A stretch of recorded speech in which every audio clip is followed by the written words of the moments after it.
Good evening, good evening, good evening everyone. सारे बच्चे फटाफट बताओ, वॉइस वीडियो क्लियर है या नहीं?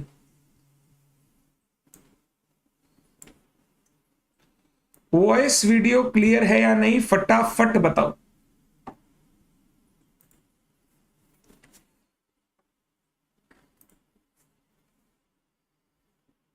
गुड इवनिंग ओम, Amit, Jyotish, Nishchal, Mahak, Divyanshi, Prateek, Vivek, Muskan, Deepak, Sachin, Rudra, Vivek, Srishti, Priya, Akanksha, Rahul, Piyush, Simran, Iqra. Good evening everyone. सबने पहला क्लास देख लिया होगा आई थिंक। सबने फर्स्ट क्लास देख लिया होगा आई थिंक। जस्ट एक बार बताओ। नेहा गुड इवनिंग, यस और no? Rohit good evening, Alina good evening.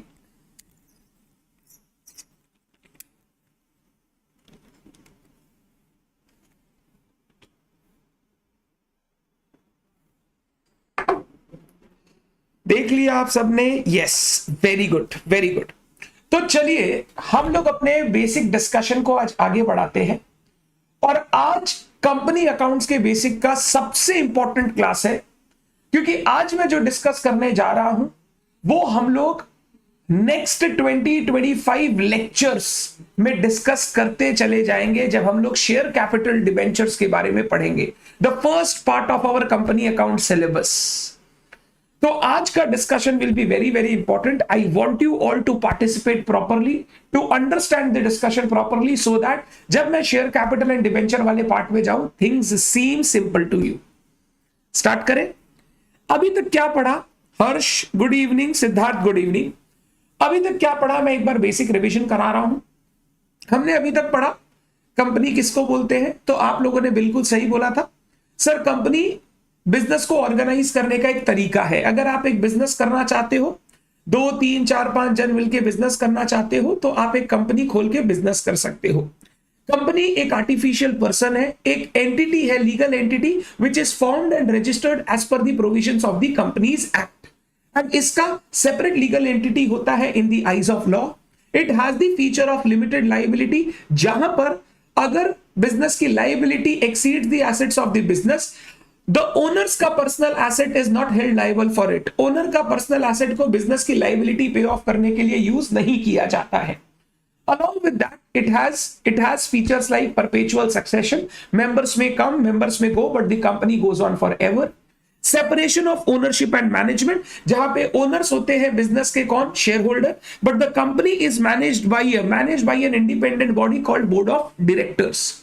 इसके बाद कॉमन सील होती है, जो कंपनी का ऑफिशियल सिग्नेचर होता है, जो कंपनी को हर डॉक्यूमेंट में क्या करना पड़ता है? अटेस्ट करना पड़ता है, सो दैट लोगों को पता चल सके कि कंपनी इस डॉक्यूमेंट से बाइंडिंग है। कंपनी फंड्स रेज कर सकती है अपने नाम से। अगर आपको पब्लिक से पैसा उठाकर अपना बिजनेस करना है, तो आप प्रोप्राइटरशिप पार्टनरशिप फर्म में पब्लिक से पैसा नहीं उठा सकते। आपको कंपनी फॉर्म ऑफ बिजनेस में ही जाना पड़ेगा, और कंपनी ही पब्लिक से पैसा उठा सकती है। सोल प्रोप्राइटरशिप पार्टनरशिप पब्लिक से पैसा उठा नहीं सकती। इसके बाद हम लोग डिस्कस कर रहे थे, अगर आप एक कंपनी खोलते हो तो आपके ऊपर क्या रूल्स एंड लॉज एप्लीकेबल रहते हैं। कंपनी के ऊपर सबसे पहले एप्लीकेबल होता है कंपनीज एक्ट 2013। सारी कंपनीज एक्ट 2013 से बाइंडिंग होती है, और कंपनीज एक्ट 2013 के प्रोविजंस हर कंपनी को फॉलो करने हैं। अगर आप प्रोविजन को फॉलो नहीं करते तो दैट में अट्रैक्ट पेनल्टी, दैट में attract imprisonment as per the provisions of the companies act. अगर कंपनी के शेयर्स एंड डिवेंचर्स लिस्टेड है स्टॉक एक्सचेंज पर, कंपनी एक लिस्टेड कंपनी है, तो कंपनी को कंपनीज एक्ट के साथ साथ सेबी के लॉज एंड रेगुलेशंस भी फॉलो करने पड़ते हैं। SEBI stands for securities and exchange board of India. SEBI के लॉज एंड रेगुलेशंस आपको फॉलो करने पड़ते हैं अगर आप एक लिस्टेड कंपनी हो तो, apart from the companies act, वो तो फॉलो करना ही है। सेबी के रूल्स रेगुलेशंस भी फॉलो करने हैं। इसके साथ साथ अगर आप किसी पर्टिकुलर सेक्टर से रिलेटेड हो और उस सेक्टर से रिलेटेड कोई रूल्स एंड रेगुलेशन, कोई लॉज बने हुए, तो वो भी आपको फॉलो करने पड़ते हैं। जैसे अगर आप एक बैंकिंग कंपनी हो, आपको आरबीआई के रेगुलेशंस फॉलो करने पड़ते हैं, बैंकिंग रेगुलेशन एक्ट के प्रोविजंस फॉलो करने पड़ते हैं। अगर आप एक नॉन बैंकिंग फाइनेंशियल कंपनी हो, आपको आरबीआई के रेगुलेशन फॉलो करने पड़ते हैं। अगर आप एक इंश्योरेंस कंपनी हो, तो आपको इरडा के रेगुलेशन फॉलो करने पड़ते हैं, इंश्योरेंस एक्ट को फॉलो करना पड़ता है, ये सेक्टरल रेगुलेशंस भी आपके ऊपर लागू होते हैं। इनके साथ साथ जो जनरल बिजनेस में यूज होने वाले day to day laws and act है, जैसे contract act, negotiable instrument act, properties से रिलेटेड एक्ट्स, ये सारे के सारे एक्ट तो लागू होंगे ही, वो जो सारे बिजनेस पे लागू होते हैं। ये कुछ ऐसे लॉज एंड रूल्स हैं जो एक कंपनी के ऊपर स्पेसिफिकली लागू किए जाते हैं। तो जब हम लोग कंपनी अकाउंटिंग पढ़ेंगे, कॉर्पोरेट अकाउंटिंग पढ़ेंगे, हमें कंपनीज एक्ट की नॉलेज लगेगी, कहीं कहीं पर सेबी के रूल्स रेगुलेशंस भी हम पढ़ेंगे। हम लोग बैंकिंग कंपनी के लिए banking regulation act, insurance company के लिए इंश्योरेंस एक्ट, आरबीआई के रेगुलेशन, इरडा रेगुलेशन भी पढ़ेंगे। हम लोग अपनी नॉलेज को पूरी करने के लिए इन सब चीजों को टाइम टू टाइम पढ़ेंगे, सो दैट हमको इन सब चीजों के बारे में पता हो। ये डिस्कशन मैंने लास्ट क्लास कर लिया था आपके साथ। जनरली हम लोग हर नेक्स्ट क्लास में लास्ट क्लास का डिस्कशन एक बार करेंगे, सो दैट जो भी हमने पढ़ा वो एक बार रिवाइज हो जाए और हम उसके बाद आगे बढ़ सके। स्टार्ट करें आज का डिस्कशन, क्योंकि हम लोग बात करेंगे अकाउंटिंग की। अकाउंटिंग में हम जानते हैं बिना पैसे के कोई बात होती ही नहीं।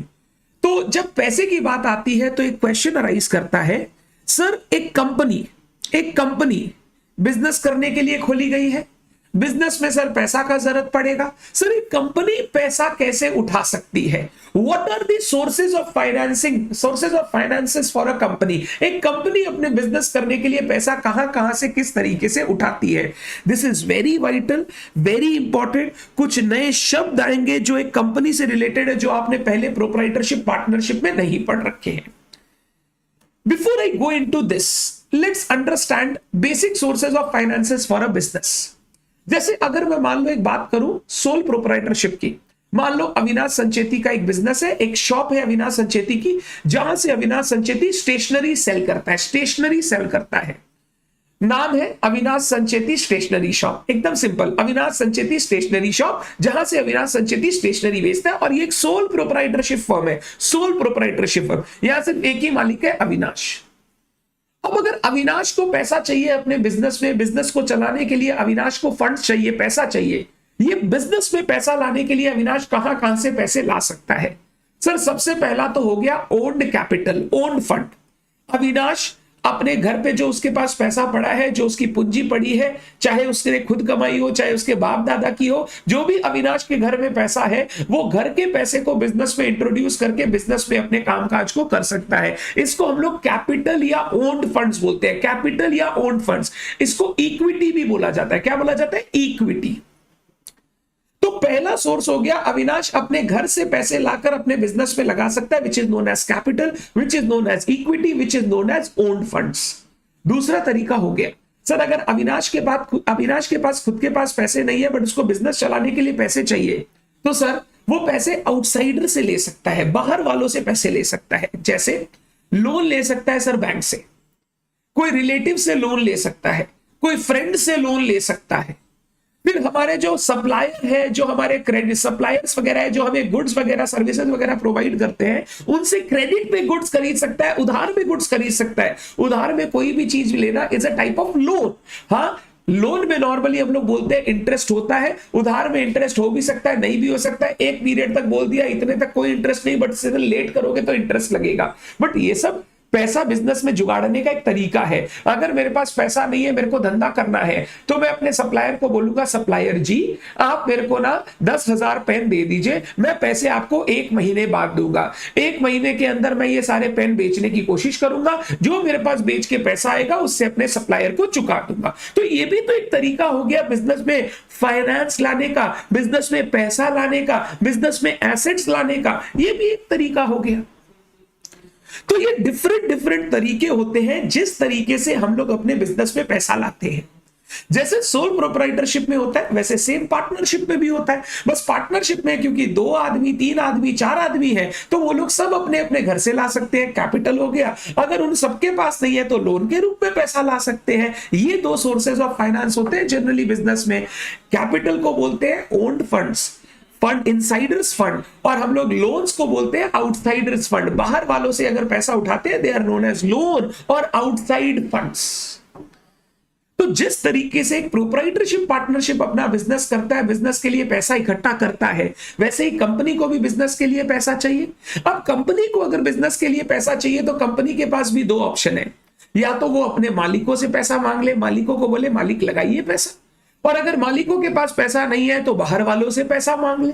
ये दो तरीका है जिस तरीके से कंपनी पैसा उठा सकती है। अपार्ट फ्रॉम क्रेडिटर से क्रेडिट लेना, सप्लायर से क्रेडिट लेना, वो सब तो है ही है, बट पैसा अगर लाना है तो हम लोग शेयर कैपिटल या कैपिटल का ला सकते हैं या लोन का ला सकते हैं।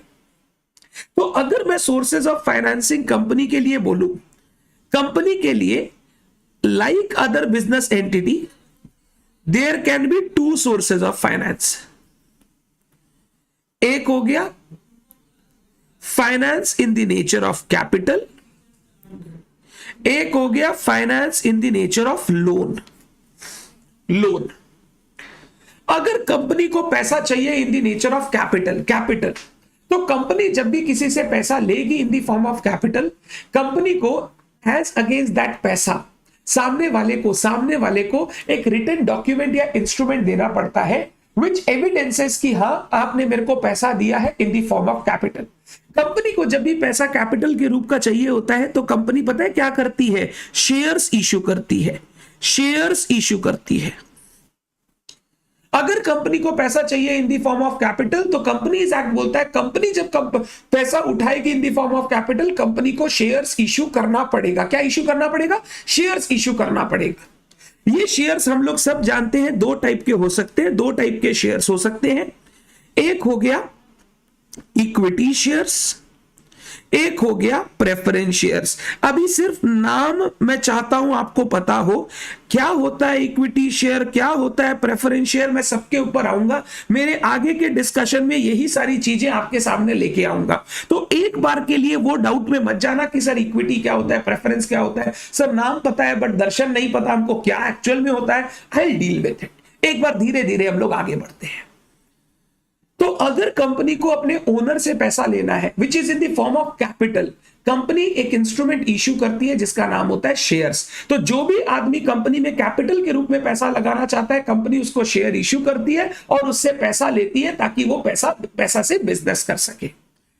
सर कैपिटल और लोन दोनों में कोई डिफरेंस होता है क्या? बिल्कुल होता है। कैपिटल मालिकों का पैसा है, मालिक होते हैं संत आदमी, मेरी तरह संत आदमी, भगवान के दूसरे रूप, भगवान का अवतार, जो बोलते हैं ये लो पैसा बिजनेस करने के लिए, इस पैसे से बिजनेस में लगाओ और इससे पैसा कमाओ, प्रॉफिट जनरेट करो। प्रॉफिट जनरेट करने के बाद इच्छा हो तो थोड़ा हम लोगों को दे देना, नहीं इच्छा हो रख लेना, हम लोगों को कोई हड़बड़ी नहीं है, रख लेना और उस पैसे से भी और प्रॉफिट कमाना। और जब तुम थक जाओ, जब तुम्हारा काम हो जाए, जब तुमको लगे बस अब नहीं करना, तो उस समय जब हम कंपनी को बंद करेंगे हम वो सारा पैसा लेकर चले जाएंगे। कोई हड़बड़ी नहीं है हमको, हम लाइफ में बहुत संतुष्ट हैं, हम लाइफ में बहुत मोह माया से दूर है। जब देना हो तब दे देना। और दूसरा, अगर मान लो कोई कारण से कमा नहीं पाए, पैसा डूब गया, तो भी हम आपको कुछ नहीं बोलेंगे, डूब गया सो डूब गया। हमारे इतने लाइफ में संतुष्टि है, हमने तुमको पैसा दे दिया, ले जाओ, जो करना है वो करो, बचे तो वापस कर देना, नहीं बचे तो मत करना। ऐसा जो पैसा होता है उसको बोलते हैं कैपिटल का पैसा। मतलब सर कैपिटल के पैसे के अगेंस्ट कंपनी का कोई ऑब्लिगेशन नहीं है, वापस लौटाना पड़ेगा, एज सच कोई ऑब्लिगेशन नहीं है। बचेगा तो लौटा देंगे, नहीं बचेगा तो राम राम सा नहीं है, बात खत्म। बट जब लोन के रूप का पैसा उठाते हैं तो लोन भैया जो देता है ना, वो एकदम थूक से लगा कर पैसे गिन के लेके जाएगा। वो बोलेगा मेरे को टाइम टू टाइम इंटरेस्ट चाहिए, ब्याज चाहिए, और जैसे समय आएगा मेरे को मेरे पैसे वापस चाहिए। तुम कमाओ नहीं कमाओ हमको कोई मतलब नहीं, तुम क्या कर रहे हो हमको कोई मतलब नहीं, तुम्हारे यहाँ प्रॉफिट है लॉस है हमको कोई मतलब नहीं, तुमने डुबाया कमाया हमको कोई मतलब नहीं, हमको तो हमारा पैसा ब्याज के साथ वापस चाहिए। इसको बोलते हैं लोन। अब जब कंपनी लोन के रूप में पैसा उठाना चाहती है ना, तो कंपनी नॉर्मल बैंक लोन ले सकती है, जैसे एक सोल प्रोप्राइटरशिप पार्टनरशिप लोन लेते हैं, कंपनी भी बैंक लोन ले सकती है। कंपनी बैंक लोन के बाद रिलेटेड पार्टी से लोन ले सकती है। अगर कंपनी की कोई होल्डिंग कंपनी है, कोई सब्सिडरी कंपनी है, कोई मालिक से लोन लेना है, कंपनी उनसे भी लोन ले सकती है, जैसे हम लोन लेते हैं कंपनी भी लोन ले सकती है। और तीसरा, अगर कंपनी लोन नहीं लेकर मास लोगों से, बहुत सारे लोगों से पैसा एक साथ उठाने चाहती है in the form of loan, तो कंपनी इंस्ट्रूमेंट्स इश्यू करती है लाइक डिबेंचर्स। जैसे शेयर्स एक रिटन डॉक्यूमेंट है, डिबेंचर भी एक रिटन डॉक्यूमेंट है। कोई आदमी अगर कंपनी को पैसा दे रहा है in the form of loan, company उसको डिबेंचर इशू कर देती है, जो एक एविडेंस है कि कंपनी ने इस आदमी से पैसा लिया है, which is in the nature of loan with interest. Company time to time उसको पैसा चुकाएगी। और भी इंस्ट्रूमेंट होते हैं जैसे certificate of deposits. Certificate of deposits हम लोग पब्लिक डिपॉजिट्स भी बोलते हैं, जैसे कमर्शियल पेपर्स। ये बहुत सारे ऐसे इंस्ट्रूमेंट हैं जिनको इशू करके कंपनी पैसे उठा सकती है और ये पैसे अपने बिजनेस में लगाकर उन लोगों को वापस इंटरेस्ट के साथ वापस कर सकती है। तो जैसे हम लोग प्रोप्राइटरशिप पार्टनरशिप में, ओ माय गॉड, इंटर की एग्जाम का डेट आ गया, शेयर करना ग्रुप में विवेक, ठीक है डन। मैं इसके ऊपर बाद में चर्चा करूं, एक बार पढ़ लेते हैं, लास्ट में 5 मिनट चर्चा करेंगे इसके ऊपर भी। तो जैसे हम लोग सोल प्रोप्राइटरशिप पार्टनरशिप फर्म लोग पैसा उठाते हैं, वैसे कंपनी भी पैसा उठा सकता है कैपिटल के रूप में, लोन के रूप में। कैपिटल के रूप में अगर कंपनी पैसा उठाएगा तो कंपनी को सामने वाले को एक इंस्ट्रूमेंट इशू करना पड़ेगा जिसको बोलते हैं शेयर्स। लोन के रूप में पैसा उठाएगा तो कंपनी लोन ले सकता है बैंकों से, अदर रिलेटेड पार्टी से। कंपनी चाहे अगर बहुत सारे जनों से एक साथ पैसा उठाना है तो debentures, commercial paper, certificate of deposit issue करके भी पैसे उठा सकती है। नॉर्मली लोन लेकर पैसा उठाने का अकाउंटिंग वगैरह हम लोगों को सब पता है पहले से। लोन लिया तो जर्नल एंट्री करते हैं, bank account debit to loan. Loan पर इंटरेस्ट देना है तो interest account debit to bank, और लोन वापस चुकाया तो loan account debit to bank. Interest क्योंकि एक खर्चा है, ये पीएल में चला जाता है ईयर एंड पे। तो लोन की अकाउंटिंग हम लोग सब जानते हैं जैसे हम लोग प्रोप्राइटरशिप पार्टनरशिप में करते थे। बट जो शेयर्स का अकाउंटिंग है, जो डिबेंचर्स का अकाउंटिंग है, थोड़ा नॉर्मल कैपिटल की अकाउंटिंग से अलग है, जो हम लोगों को इस कॉर्पोरेट अकाउंटिंग के सब्जेक्ट में सीखना पड़ेगा। ये कंपनी के वेरियस सोर्सेज है जहां से कंपनी पैसा उठा सकती है। मेरे लिए सबसे ज्यादा इंपॉर्टेंट जो हमको सिलेबस में आपके साथ डिस्कस करना है, शेयर्स और डिबेंचर्स। अगर आपको कल का डिस्कशन याद हो तो हमने सिलेबस डिस्कस किया था जिसमें फर्स्ट पार्ट थी accounting for shares and debentures. Shares issue किया तो कैसे अकाउंटिंग होगा, शेयर वालों को रुपया वापस करना है तो कैसे अकाउंटिंग होगा, डिबेंचर इश्यू किया तो कैसे अकाउंटिंग होगा, उनको रुपया वापस करेंगे तो कैसे अकाउंटिंग होगा, इंटरेस्ट का अकाउंटिंग कैसे होगा, ये सब हम लोग सीखेंगे। पहले बोलिए, एक कंपनी के सोर्सेज ऑफ फाइनेंस सारे बच्चों को क्लियर है, यस और नो? किसी बच्चे को कोई डाउट? अब मैं एक एक चीज पर जाऊंगा धीरे धीरे। पहले मैं शेयर्स लूंगा, शेयर्स को थोड़ा डीपली डिस्कस करूंगा, वो हो जाएगा। फिर डिवेंचर्स में जाएंगे, थोड़ा डीपली डिस्कस करेंगे, वो हो जाएगा। फिर हम अपना शेयर्स का पढ़ाई चालू कर देंगे। और अगर एक बात बोलूं, पते की बात, बहुत इंपॉर्टेंट बात जो आपको बहुत अच्छी लगेगी सुनकर, वो ये है कि देखो, कंपनी का अकाउंटिंग, सोल प्रोप्राइटरशिप पार्टनरशिप का अकाउंटिंग कोई डिफरेंट नहीं है, एकदम सेम होता है। अगर कंपनी माल बेचेगी तो कंपनी एंट्री करेगी cash account debit to sales, sole proprietor माल बेचेगा एंट्री करेगा cash to sales, partnership firm माल बेचेगा एंट्री होगा cash to sales. Company goods खरीदेगी purchase to cash, purchase to creditor, partnership firm sole proprietor खरीदेगा तो भी वही एंट्री। कंपनी अगर लोन लेगी तो bank account debit to loan, partnership proprietorship लेगा तो भी बैंक टू लोन। यानी apart from some special issues like shares का accounting, debentures का accounting, all other accounting in a company is same as जैसा आपने sole proprietorship और partnership में accounting किया है। यानी जो डे टू डे का बुक कीपिंग है ना, माल बेचना, माल खरीदना, खर्चे का पेमेंट करना, लोन लेना, लोन का रिपेमेंट करना, इंटरेस्ट वगैरह देना, दिस इज एकदम similar to what you have already learned in your financial accounting syllabus. इसीलिए हमारा जब कॉर्पोरेट अकाउंटिंग का सिलेबस बना तो उसमें ना आपको ये सेल्स परचेज की अकाउंटिंग वापस नहीं करवा रहे, वो बोल रहा है जो स्पेशल इश्यूज है उनकी अकाउंटिंग सीखो, शेयर की अकाउंटिंग सीखो, डिबेंचर की अकाउंटिंग सीखो। और दूसरा फर्क होता है, जो कंपनी फाइनेंशियल स्टेटमेंट बनाती है ना, हम लोग सोल प्रोप्राइटरशिप पार्टनरशिप में जब फाइनेंशियल स्टेटमेंट बनाते थे, बहुत मैं बोलूंगा अनस्ट्रक्चर्ड फॉर्म से बनता था। अनस्ट्रक्चर्ड फॉर्म मतलब एज सच कोई एकदम लीगल फॉर्मेट नहीं है, एज सच कोई लॉ वाइज दिया हुआ फॉर्मेट नहीं है। It was just a format जो हम लोग को लगता था हम लोग एसेट लाइबिलिटी इनकम एक्सपेंस दिखाकर अपने प्रॉफिट लॉस बैलेंस शीट बना सकते हैं, हम लोग वैसे बना लेते थे। बट जब हम लोग कंपनी के फाइनेंशियल स्टेटमेंट सीखेंगे ना, क्योंकि एक कंपनी में बहुत सारे लोगों ने अपना समय पैसा लगा रखा है, बहुत सारे लोग इस कंपनी के फाइनेंशियल स्टेटमेंट को पढ़ना चाहेंगे। कंपनी के फाइनेंशियल स्टेटमेंट का एक प्रॉपर फॉर्मेट होना, एक प्रॉपर प्रेजेंटेशन होना बहुत जरूरी था। इसीलिए कंपनीज एक्ट जब बनाया गया ना, तो उसमें एक सेक्शन डाला गया, सेक्शन 129, जहां पे कंपनी के फाइनेंशियल स्टेटमेंट्स के फॉर्मेट को फिक्स किया गया। और कंपनी जब भी अपना फाइनेंशियल स्टेटमेंट बनाएगी ना, उसको वही फाइनेंशियल स्टेटमेंट का फॉर्मेट फॉलो करना होगा जो कंपनीज एक्ट में दिया हुआ है। हम लोग बोलते हैं शेड्यूल 3। तो ये सब चीजें जो कंपनी की है ना, ये अलग है, ये नहीं है। अदरवाइज जो मैंने फाइनेंशियल अकाउंटिंग के सब्जेक्ट में आपको पढ़ा रखा है, वो सारा का सारा ज्ञान कंपनी अकाउंट्स में एज इट इज लागू होता है। There is no difference, there is no change. Clear to you? यहां तक बात सबको क्लियर है? क्लियर है, एकदम बढ़िया, बहुत बढ़िया। तो अब हम लोग इस फाइनेंसिंग के सोर्स में अपने पहले सोर्स की तरफ बढ़ते हैं, जिसको हमको नए सिरे से डिस्कस करना है, which is share and share capital. Share and share capital, share नहीं, शेयर कैपिटल। कंपनी के कैपिटल को कंपनीज एक्ट ने बोला आप इसको नाम दीजिए शेयर कैपिटल। कंपनी के कैपिटल को शेयर कैपिटल इसलिए बुलाया जाता है क्योंकि जो कंपनी का कैपिटल होता है ना, वो बहुत सारी छोटी छोटी यूनिट्स में डिवाइडेड होते हैं, जिनको हम शेयर्स बोलते हैं। क्योंकि कंपनी का विशाल का कैपिटल छोटी छोटी यूनिट में डिवाइड रहता है, जिसको हम लोग शेयर बोलते हैं, इसीलिए कंपनी के कैपिटल का नाम पड़ गया शेयर कैपिटल। जैसे प्रोप्राइटरशिप में हम लोग नॉर्मल कैपिटल वर्ड यूज करते हैं, पार्टनरशिप में पार्टनर्स कैपिटल यूज करते हैं, वैसे ही कंपनी में हम लोग शेयर कैपिटल यूज करते हैं, क्योंकि कैपिटल का डिनोमिनेशन होता है शेयर, कैपिटल का डिस्टिंक्शन या डिवीजन होता है इन फॉर्म ऑफ शेयर्स।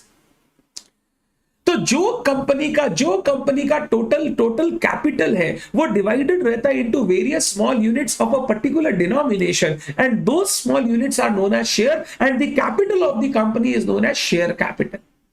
और ध्यान से ये जो शेयर कैपिटल में डिवाइडेड रहता है ना फिक्स डिनोमिनेशन में, उस फिक्स डिनोमिनेशन को हम लोग बोलते हैं face value of a share. क्या बोलते हैं? Face value of a share. अगर आप फॉर एग्जांपल रिलायंस इंडस्ट्रीज का शेयर कैपिटल देखेंगे, रिलायंस इंडस्ट्रीज RIL, मैं ऐसे ही हाइपोथेटिकल एग्जांपल ले रहा हूं, रिलायंस इंडस्ट्रीज का शेयर कैपिटल आप देखोगे तो 2 crore shares of ₹10 each, 2 crore shares of ₹10 each, ₹20 crore, 20 crore हो गया कंपनी का total capital, which is divided into 2 crore shares.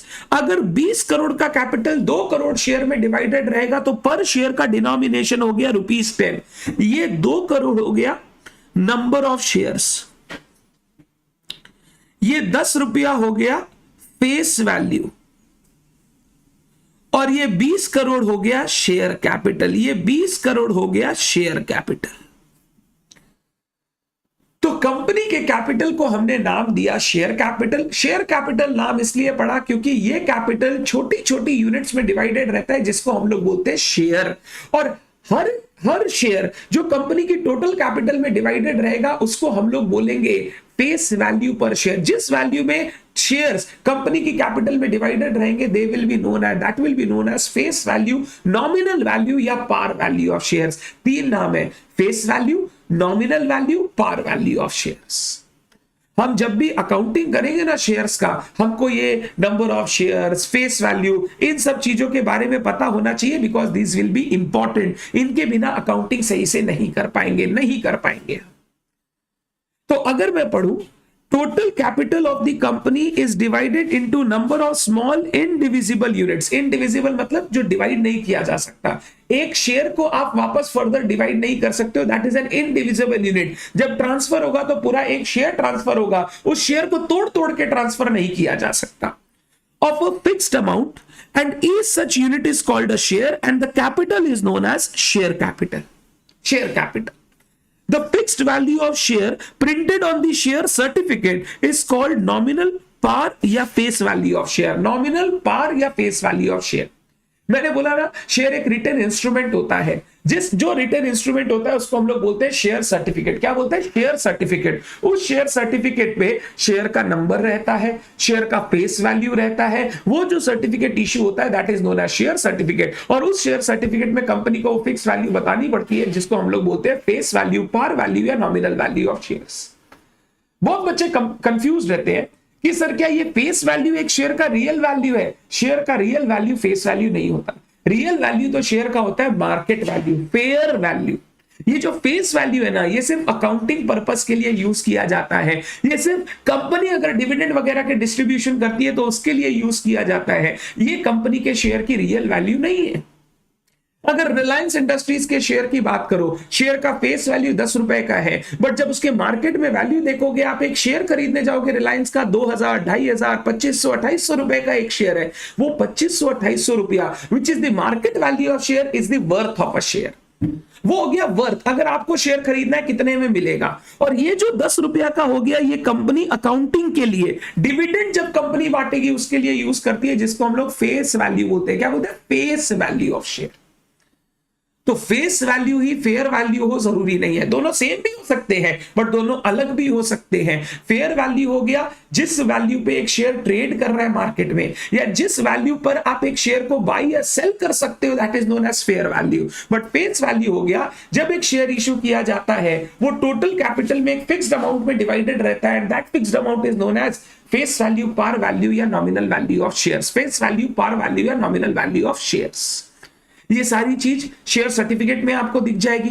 Company के मेमोरेंडम ऑफ एसोसिएशन में कैपिटल क्लॉज होता है, कैपिटल क्लॉज। उस कैपिटल क्लॉज में आपको दिख जाएगा। तो कैपिटल क्लॉज में आपको फेस वैल्यू दिख जाएगा, शेयर सर्टिफिकेट में आपको फेस वैल्यू दिख जाएगा।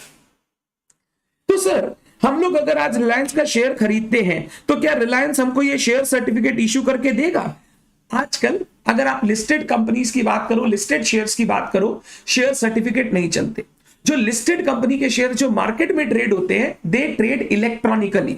वो आपके जैसे आपका एक बैंक अकाउंट होता है, वैसे ही शेयर्स वगैरह के लिए एक डीमैट अकाउंट होता है, डीमटेरियलाइज्ड अकाउंट। वहां पे वो सारे शेयर्स, डिबेंचर्स वगैरह दिखेंगे इन इलेक्ट्रॉनिक फॉर्म, इन डीमैट फॉर्म। तो अगर आप रिलायंस के शेयर में पैसा लगाओगे ना, तो रिलायंस कंपनी आपको कोई शेयर सर्टिफिकेट नहीं देगी। रिलायंस कंपनी का शेयर आपको इलेक्ट्रॉनिक फॉर्म में मिलेगा, जिसको हम लोग डीमैट फॉर्म बोलते हैं। अगर शेयर की ट्रेडिंग करनी है तो आपको एक डीमैट अकाउंट खोलना पड़ता है, और जो भी शेयर बाई सेल करोगे वो डीमैट अकाउंट में आएगा, डीमैट अकाउंट से जाएगा इन इलेक्ट्रॉनिक फॉर्म। तो सर क्या शेयर सर्टिफिकेट रियल में इश्यू ही नहीं होता? होता है। शेयर सर्टिफिकेट रिलायंस ने जितने शेयर इश्यू कर रखे हैं, उतने इक्विवेलेंट शेयर सर्टिफिकेट रिलायंस को डिपॉजिटरीज के पास रखने होते हैं। डिपॉजिटरीज क्या होता है सर? डिपॉजिटरीज एक इंटरमीडियरी है जो इस स्टॉक एक्सचेंज में शेयर जो आपके डीमैट अकाउंट में आ जा रहे हैं ना, उसको रेगुलेट करता है। डिपॉजिटरी के पास वो सारे के सारे शेयर सर्टिफिकेट रखे जाते हैं। डिपॉजिटरी उन शेयर सर्टिफिकेट को इलेक्ट्रॉनिक शेयर्स में कन्वर्ट करता है ताकि हम लोग ऑनलाइन बाई सेल कर सके, ताकि हम लोग डीमटेरियलाइज्ड फॉर्म में बाई सेल कर सके। तो शेयर सर्टिफिकेट होता बिल्कुल है, बट आपको नहीं मिलेगा as an individual share holder. वो एक डिपॉजिटरी के पास रहेगा, डिपॉजिटरी उनको इलेक्ट्रॉनिक फॉर्म में कन्वर्ट करेगी और वो आपको इलेक्ट्रॉनिक फॉर्म में मिलेगा, अगर लिस्टेड कंपनी है तो। बट अगर एक प्राइवेट कंपनी है तो बिल्कुल शेयर सर्टिफिकेट देगी आपको। अगर एक अनलिस्टेड कंपनी है, बिल्कुल शेयर सर्टिफिकेट देगी आपको। अगर आप उसका शेयर सब्सक्राइब करोगे, they will give you a share certificate, और वही शेयर सर्टिफिकेट हम लोग अभी बात कर रहे हैं। तो कंपनी के कैपिटल को बोला जाता है share capital. Share capital is divided into number of small units known as share. जिस वैल्यू में शेयर्स डिवाइडेड रहते हैं शेयर कैपिटल में, उसको हम लोग बोलते हैं फेस वैल्यू, नॉमिनल वैल्यू या par value of share. It is not the real worth of share, it is just a value for accounting purpose, for dividend distribution purpose. It is not a real value या worth of share. क्या यहां तक सारे बच्चों को clear है? Sir market value और face value में जो डिफरेंस है उसका अकाउंटिंग कंपनी में होगा। अगर इश्यू कर रही है कंपनी, शेयर्स इश्यू कर रही है और वो पैसा आपसे ले रही है, तो उसका अकाउंटिंग हम लोग जरूर करेंगे। बट एक बार शेयर इश्यू करने के बाद अगर मार्केट प्राइस फ्लक्चुएट हो रहा है, बढ़ रहा है, गिर रहा है, उसका अकाउंटिंग कंपनी नहीं करती। कंपनी तो जब शेयर इश्यू करती है, जो पैसा मिलता है उसको रिकॉर्ड कर लेगी। उसके बाद मार्केट में शेयर के दाम में क्या हो रहा है वो कंपनी की वर्थ बताएगा, बट कंपनी उसका कोई अकाउंटिंग अलग से नहीं करती। No accounting is done for it. Clear है? वेरी गुड, बढ़िया। अब ये जो शेयर्स, ये एग्जांपल आप जरूर लिखना जो मैंने लिखा है। हाँ, प्लीज आप लोग सारे बच्चे अपनी समरी बुक में ये एग्जांपल लिखना, ये हेल्प करेगा आपको चीजों को बाद में याद रखने में। बढ़िया। अब जो कंपनी का शेयर कैपिटल होता है ना, शेयर कैपिटल दो टाइप का होता है, दो टाइप का। एक शेयर कैपिटल हो गया इक्विटी शेयर कैपिटल, एक हो गया प्रेफरेंस शेयर कैपिटल। अब ये दो टाइप का शेयर कैपिटल क्या है, दो टाइप का क्यों है, दोनों में क्या फर्क है, ये आपको अच्छे से समझना पड़ेगा। अकाउंटिंग वाइज अगर शेयर इश्यू का अकाउंटिंग सीखोगे, चाहे इक्विटी शेयर कैपिटल इश्यू किया, चाहे प्रेफरेंस शेयर कैपिटल इश्यू किया, अकाउंटिंग इज सेम। अगर शेयर कैपिटल को पैसा वापस किया, चाहे इक्विटी को चाहे प्रेफरेंस को, accounting is same apart from some differences in law. Otherwise share capital जब इश्यू होगा, रिडीम होगा, उसका पैसा वापस करेंगे, accounting is same. But in दोनों में क्या डिफरेंस है, क्यों दो टाइप के अलग अलग शेयर बने, दोनों में क्या फर्क है, ये सबसे पहले आपको समझ लेना चाहिए, क्योंकि एक बेसिक नॉलेज है कंपनी के शेयर कैपिटल की। कंपनी के शेयर्स दो टाइप में डिवाइडेड रहते हैं, equity share capital, preference share capital. Generally preference share capital बहुत कम आपको रियल लाइफ में दिखाई देगा, बट हो सकता है, कंपनी इश्यू कर सकती है। पहले मैं पढ़ाऊंगा प्रेफरेंस शेयर कैपिटल क्या होता है। प्रेफरेंस शेयर कैपिटल क्या होता है, एक बार लिखना मत, मैं समझाने के बाद लिखने का टाइम आपको दूंगा, तब कॉपी कर लेना, लिखना मत, एक बार सिर्फ सुनना। बोला preference share capital, preference share capital refers to the capital या shares the holder of which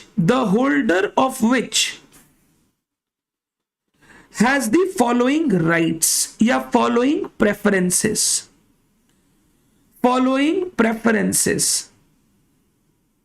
as against holder of an equity share,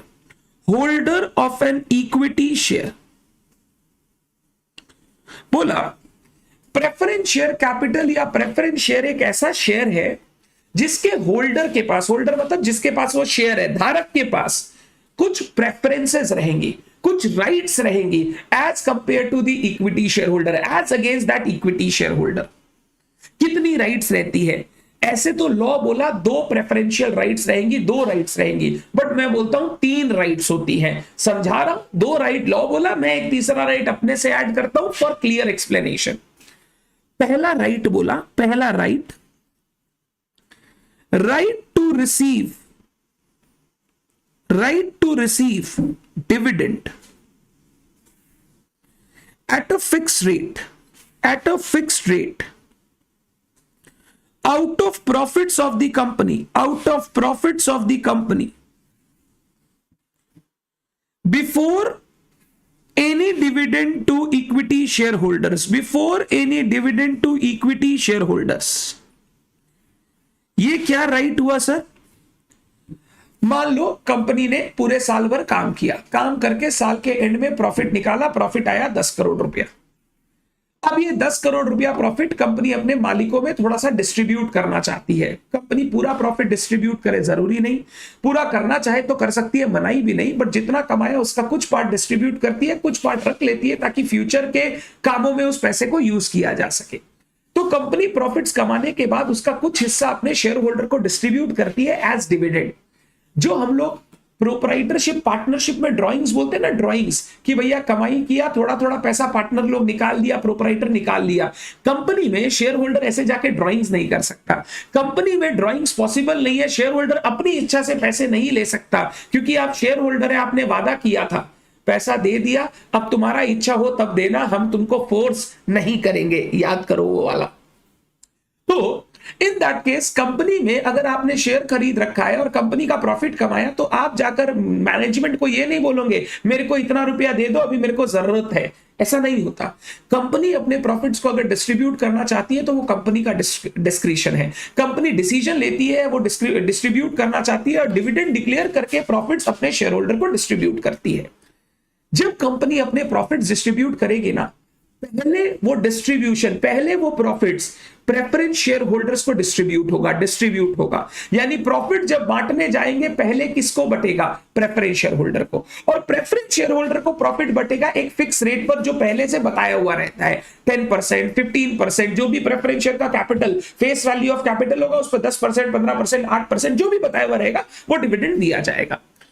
उसके बाद अगर कोई प्रॉफिट बचेगा ना, तब इक्विटी शेयर होल्डर का नंबर आएगा। यानी जब डिविडेंड बांटने की बात होगी, तो पहले डिविडेंड बांटा जाएगा प्रेफरेंस शेयर होल्डर को, उनको मिल गया, उसके बाद बांटा जाएगा इक्विटी शेयर होल्डर को। ऐसी राइट होती है प्रेफरेंस शेयर होल्डर्स के पास। Number B, priority in repayment of capital, at the time of winding up, repayment of capital at the time of winding up, before equity shareholders, अगर company कोई कारण से बंद हो रही है, वाइंड अप होना मतलब कंपनी को बंद करना।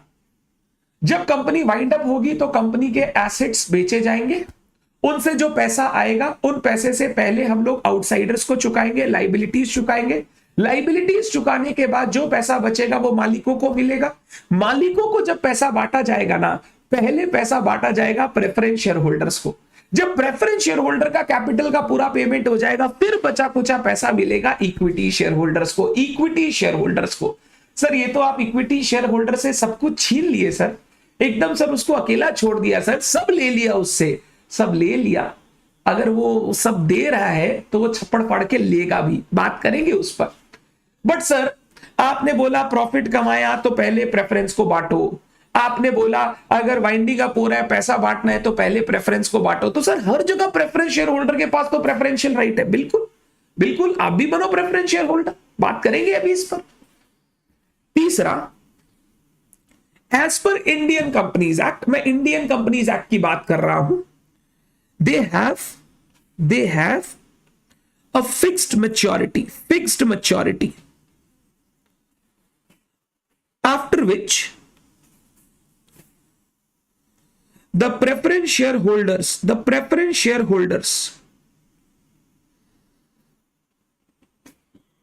must be paid off,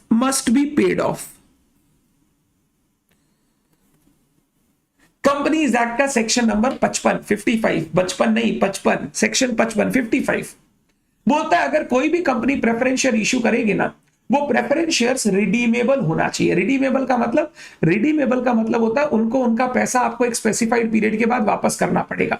आप ये नहीं बोल सकते जब कंपनी बंद होगी तब देखेंगे, आपको एक टाइम के बाद उनको उनका पैसा वापस करना होगा। और उनकी फिक्स मैच्योरिटी होती है, जैसे ही उतना साल कंप्लीट हुआ आपको अपने प्रेफरेंस शेयर होल्डर का कैपिटल का रीपेमेंट करना पड़ेगा। जैसे आपने वादा किया था इशू के टाइम, उतना पैसा आपको प्रेफरेंस शेयर होल्डर को रीपे करना पड़ेगा। तो ये प्रेफरेंस शेयर होल्डर में फिक्स मैच्योरिटी होती है, यानी एक फिक्स टाइम पीरियड होता है जिनके बाद कंपनी को प्रेफरेंस शेयर होल्डर को उनका पैसा वापस करना होता है। इक्विटी के पास ऐसी कोई राइट नहीं होती। तो प्रेफरेंस शेयर वो शेयर्स है जिनके होल्डर्स के पास ये तीन प्रेफरेंशियल राइट हो। तो सर ये शेयर तो जोरदार है सर, इक्विटी वाले को तो कुछ नहीं मिलेगा, सारा कुछ प्रेफरेंस को मिलेगा। बात करते हैं इक्विटी शेयर्स क्या हुआ। इक्विटी शेयर्स को बोला गया equity shares are shares other than preference shares. Preference share को छोड़ के बाद बाकी जितने भी शेयर्स है ना, उनको हम लोग इक्विटी शेयर्स बोलते हैं। इक्विटी शेयर को ना जनरली एक नाम से जाना जाता है, ऑर्डिनरी शेयर्स। सर ये तो ऑर्डिनरी होगा ही, इसके पास कुछ नहीं है, जो है सब प्रेफरेंस के पास है प्रायोरिटी, ये इसके पास कुछ नहीं है सर, ये आम आदमी ऑर्डिनरी शेयर्स। बट आम आदमी की ताकत तुम क्या जानो रमेश बाबू। आम आदमी की ताकत तुम क्या जानो रमेश बाबू, आम आदमी के पास होती है वोटिंग राइट्स। आम आदमी जो सिटीजन ऑफ इंडिया है वो चूज करता है पार्लियामेंट में कौन बैठेगा। वैसे ही कंपनी में भी जब बात होती है डिसीजन लेने की, जब बात होती है जनरल मीटिंग की, जब बात होती है रेजोल्यूशन पास करने की, इन इक्विटी शेयर होल्डर के पास फाइनेंशियली कोई प्रायोरिटी नहीं है। बट जब बात होगी ना कि डिसीजन लेना है, तो डिसीजन लेते समय इन्हीं आम आदमियों से पूछा जाएगा। इक्विटी शेयर और प्रेफरेंस शेयर के बीच में ये जो फाइनेंशियल फर्क है सो है। इसके बाद मेन इंपॉर्टेंट फर्क, equity shares has voting right, preference share holders does not have a voting right unless there are some issues discuss जिससे उसका राइट इफेक्ट हो रहा है। अगर मान लो हम लोग प्रेफरेंस शेयर होल्डर को बोल रहे हैं तुम्हारा रेट ऑफ डिविडेंड कम करेंगे, तब तो उनसे पूछना पड़ेगा भाई तुम उसका रेट कम कर दोगे, उससे पूछोगे नहीं, ये नहीं चलेगा। अगर उसका राइट इफेक्ट हो रहा है, जैसे कंपनी बंद हो रही है उसका रेजोल्यूशन पास करना है, तो प्रेफरेंस शेयर होल्डर से भी पूछना पड़ेगा।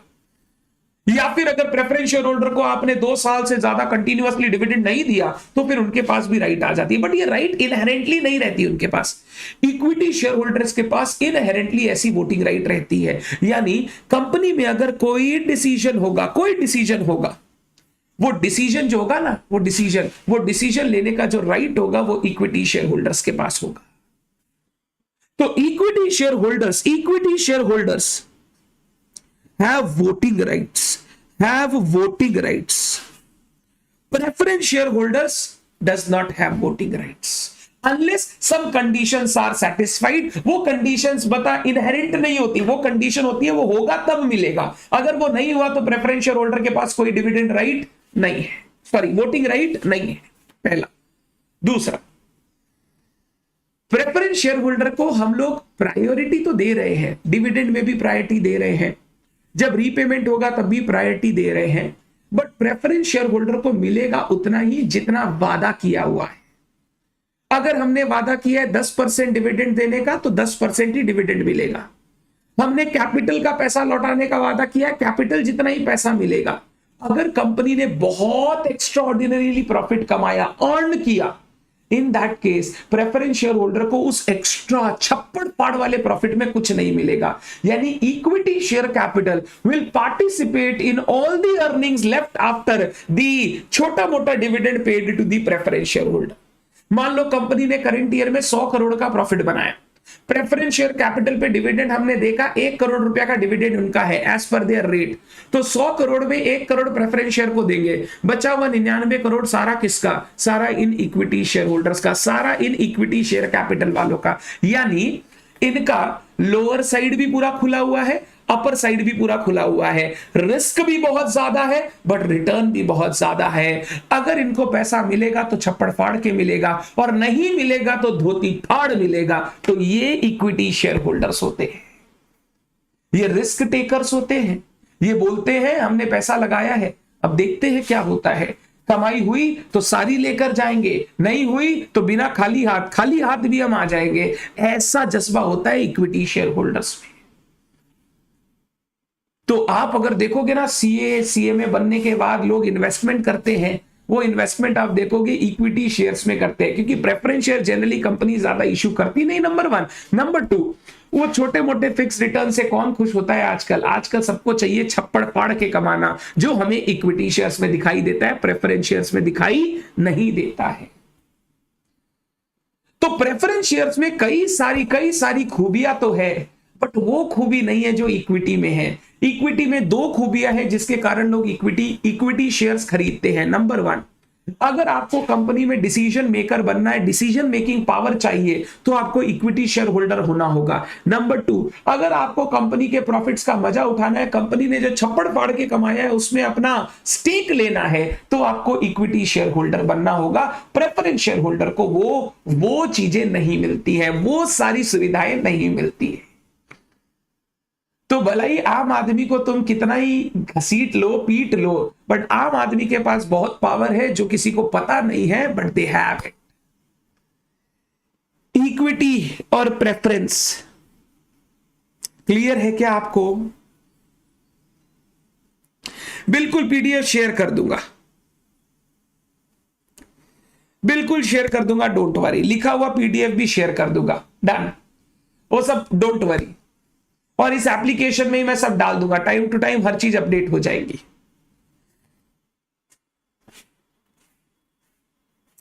Is it clear to all of you boys and girls, equity shares और प्रेफरेंस शेयर्स क्या होते हैं?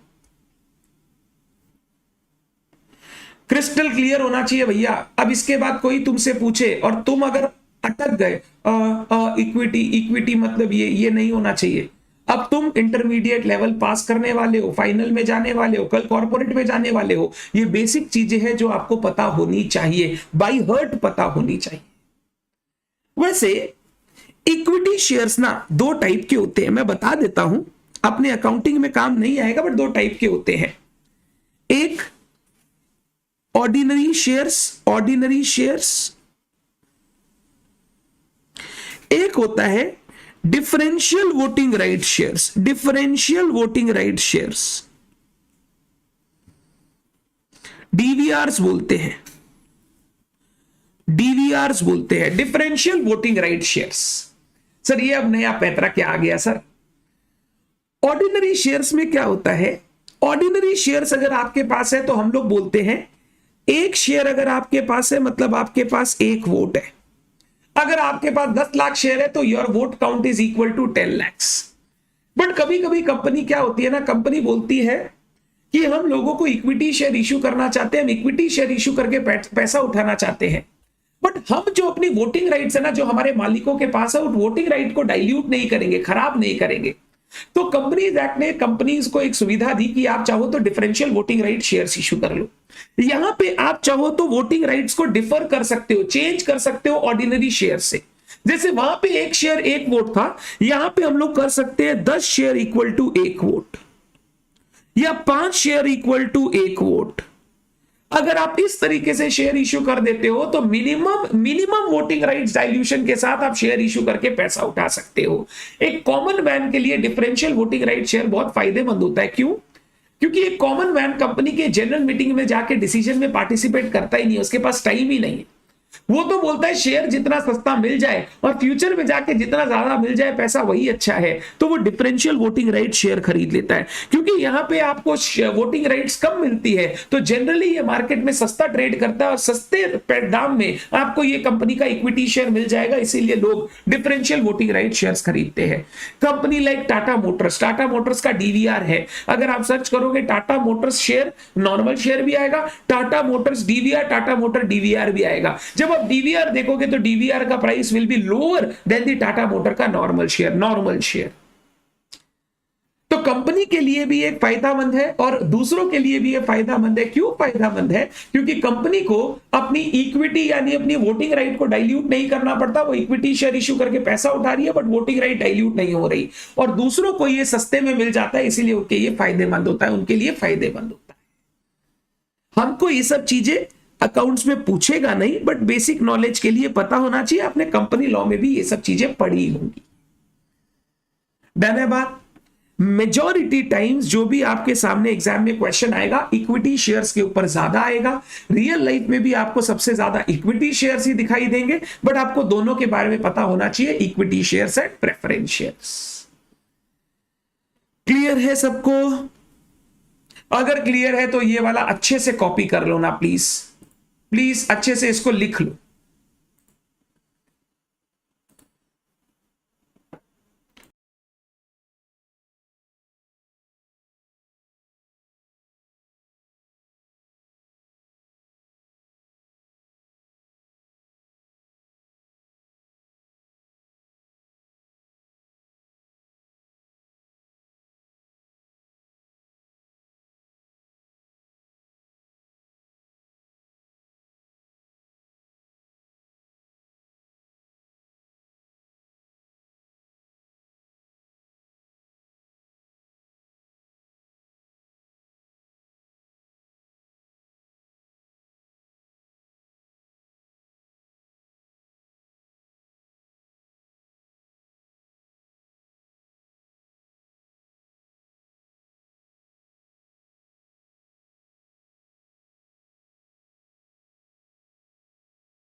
Done done done done done, very good.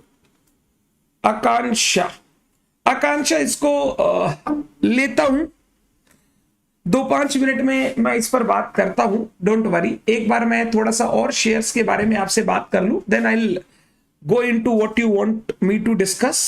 Sir 4 month में प्रिपरेशन हो पाएगा क्या ग्रुप 2 के लिए? Answer is 100% yes. अगर आप दोनों ग्रुप एक साथ दे रहे हो, दिसंबर में दे रहे हो, आपको ध्यान ये रखने का है कि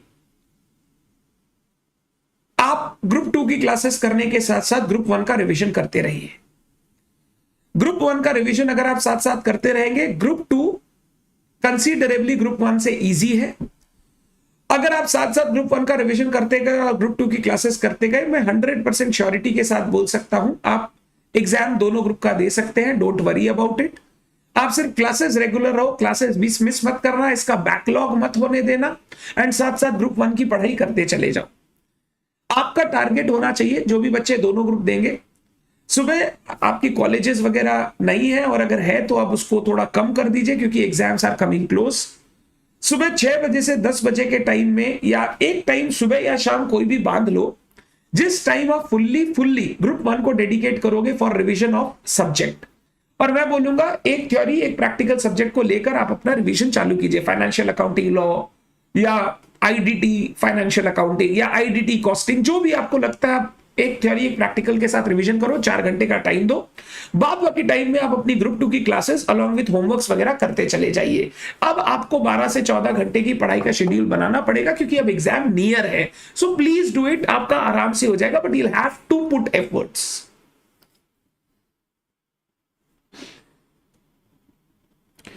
इसके लिए भी पीयूष करेंगे। देखो, बहुत बार मैं अभी बोलूंगा कि इंस्टीट्यूट ने रूटीन दे तो दी है, but it also depends on the results, कब रिजल्ट्स आएंगे। अगर रिजल्ट सितंबर में आते हैं, जो आपके लास्ट टर्म वाले बच्चे थे, सितंबर में अगर उनका रिजल्ट आता है, इट इज रियली डिफिकल्ट कि सितंबर में रिजल्ट आने के बाद 2 महीने में, 2.25 महीने में, 2.5 महीने में बच्चे प्रिपेयर करके अपना एग्जाम दे। अगर वो क्लियर नहीं कर पाते तो मेरे को लगता है एग्जाम आगे फिर शिफ्ट हो जाएगा। बट फॉर द टाइमिंग, अगर दिसंबर की रूटीन आई है, लेट्स कीप कि हाँ दिसंबर में ही एग्जाम होगा। ये ऐसा पहले भी हो चुका है तो कुछ पता नहीं, बट आप दिसंबर 10 का ही सोच के अपनी प्रिपरेशन चालू करेंगे, प्रिपरेशन को कंटिन्यू कीजिए। डन। अब हम लोग बात करते हैं ये शेयर कैपिटल की। जब मैं बात करूंगा ना, तो मैंने अभी छोटे छोटे वर्ड आपके साथ डिस्कस कर लिए। शेयर कैपिटल क्या होता है, शेयर क्या होता है, फेस वैल्यू क्या होता है, इक्विटी शेयर, प्रेफरेंस शेयर, ये सब डिस्कस कर लिए। अब ये जो कंपनी का शेयर कैपिटल होता है ना, ये 5 लेयर्स में डिवाइडेड होता है। कितनी लेयर्स में? 5 लेयर्स में डिवाइडेड होता है। 2 काइंड हो गया, 5 लेयर्स हो गया। 2 काइंड, इक्विटी प्रेफरेंस। अब इक्विटी का 5 लेयर, प्रेफरेंस का 5 लेयर। ये लेयर्स का नाम आपने बचपन में भी सुना होगा। Authorised share capital, issued share capital, subscribed share capital, called up share capital and paid up share capital. ये 5 लेयर्स है एक कंपनी के शेयर कैपिटल की। ये 5 लेयर्स ऑफ शेयर कैपिटल आपको समझना है। आपको कैसे इनको हम कैलकुलेट करते हैं, डिटरमाइन करते हैं, वो जानना है। अकाउंटिंग से क्या कैसे कैपिटल इफेक्ट होता है वो समझना है, क्योंकि ये सारी चीजें कंपनी का फाइनेंशियल स्टेटमेंट बनाते समय आप अपने स्टेक होल्डर को बताएंगे। आपको अपने शेयर होल्डर्स को बताना पड़ेगा, आप अपने स्टेक होल्डर्स को बताना पड़ेगा। तो ये लेयर्स ऑफ शेयर कैपिटल हर एक बच्चे को प्रॉपरली पता होना चाहिए, क्लियर होना चाहिए। अब मैं एक एक लेयर की बात करता हूं, सिंपली बोलते चला जाता हूं, आपको समझ में आ जाएगा, फिर हम लोग राइट अप ले लेंगे। सबसे पहला layer authorised share capital. Authorised, you are authorised to do something.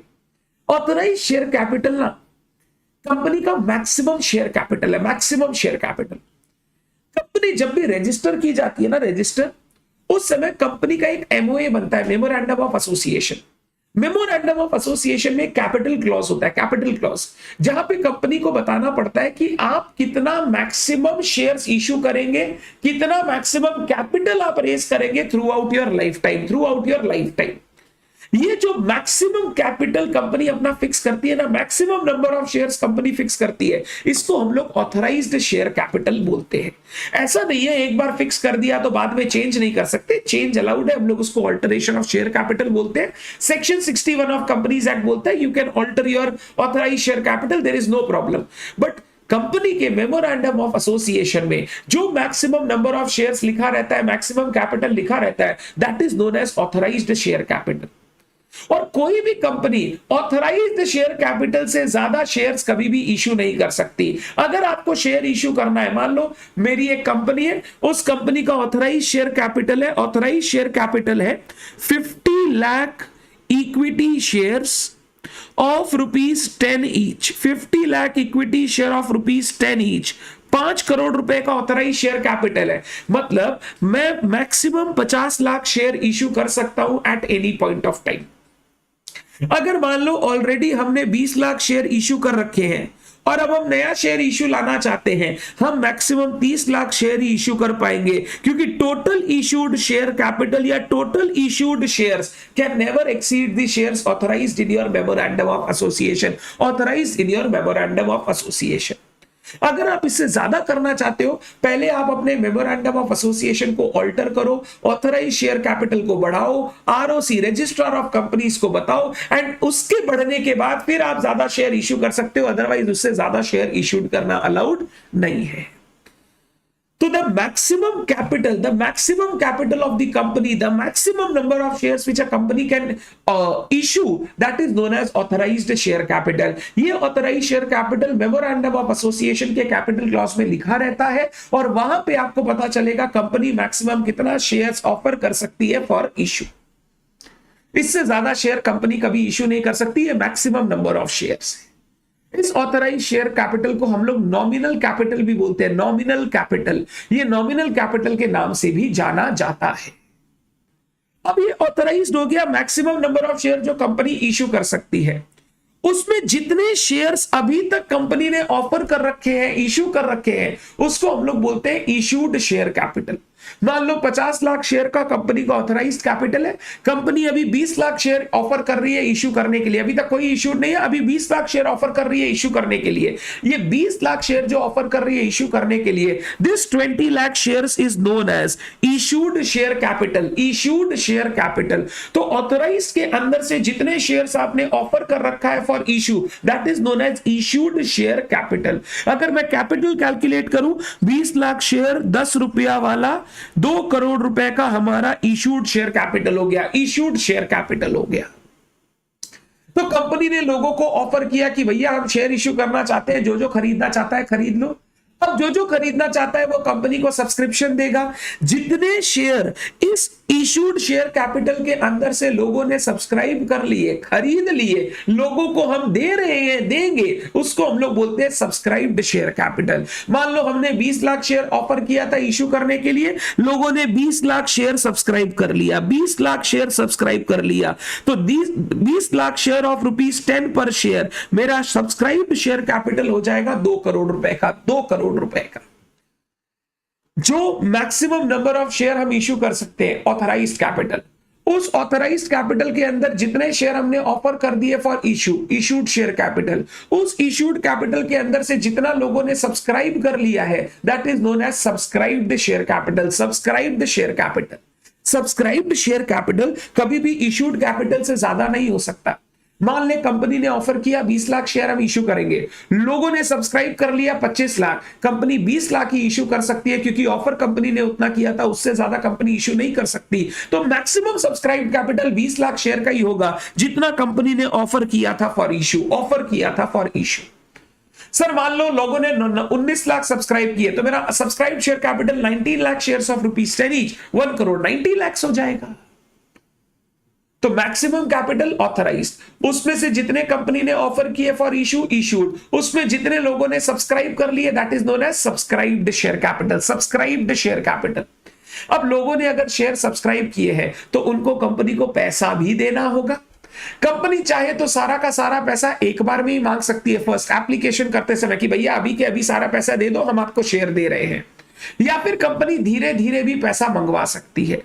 इस सब्सक्राइब शेयर कैपिटल के अंदर से जितना रुपया कंपनी ने मंगवा लिया अपने शेयर होल्डर से, that is known as called up share capital. Called up, मैंने जितना रुपया अपने शेयर होल्डर से मंगवा लिया, that is known as called up share capital. मान ले हमारा ये शेयर 10 रुपए वाला है, कंपनी ने पूरा 10 रुपया शेयर होल्डर से मंगवा लिया है, तो मेरा कॉल्ड अप शेयर कैपिटल हो जाएगा 20 lakh share of ₹10 each, 2 crore रुपया। मान ले कंपनी ने अभी तक 8 रुपया ही मंगवाया है, कंपनी ने बोला 2 रुपया बाद में मंगवा लेंगे, अभी 8 रुपया आप दे दो, तो मेरा कॉल्ड अप शेयर कैपिटल हो जाएगा 20 lakh share of ₹8, 1 crore 60 lakh. Subscribed capital से कंपनी जो पैसा शेयर होल्डर से अभी तक मंगवा चुका है, that is known as called up share capital. Called up share capital, company ने लोगों से मंगवाया तो लोगों ने कंपनी को पैसा दिया। इस कॉल्ड अप शेयर कैपिटल के अंदर से लोगों ने जितना अभी तक पैसा दे दिया, that is known as paid up share capital. That is known as paid up share capital. मान ले हमने अपने शेयर होल्डर को बोला 8 रुपया करके अभी दे दीजिए, और लोगों ने 8 रुपया करके दे दिया, तो मेरा पेड अप शेयर कैपिटल हो गया 20 लाख शेयर ऑफ ₹8, 1 करोड़ 60 लाख, 1 करोड़ 60 लाख। मान लो सर लोगों ने 19,50,000 वाले शेयर होल्डर्स ने पूरा 8 रुपया दे दिया, बट सर 50,000 वाले शेयर होल्डर ने अभी तक सिर्फ 6 रुपया ही दिया है, उसका 2 रुपया अभी भी बाकी है। अगर उन्होंने सिर्फ 6 रुपया दिया है तो मेरा पेड अप शेयर कैपिटल हो जाएगा, पेड अप कितना रुपया अभी तक मेरे पास आ गया, मेरा पेड अप शेयर कैपिटल हो जाएगा 1 करोड़ 35 लाख। 1 करोड़ 35 लाख, नहीं कुछ गलत कैलकुलेशन किया मैंने, 19,50,000 इंटू 8 और 50,000 इंटू 6, हाँ 1 करोड़ 59 लाख हो जाएगा। 1 करोड़ 59 लाख हो जाएगा मेरा paid up share capital.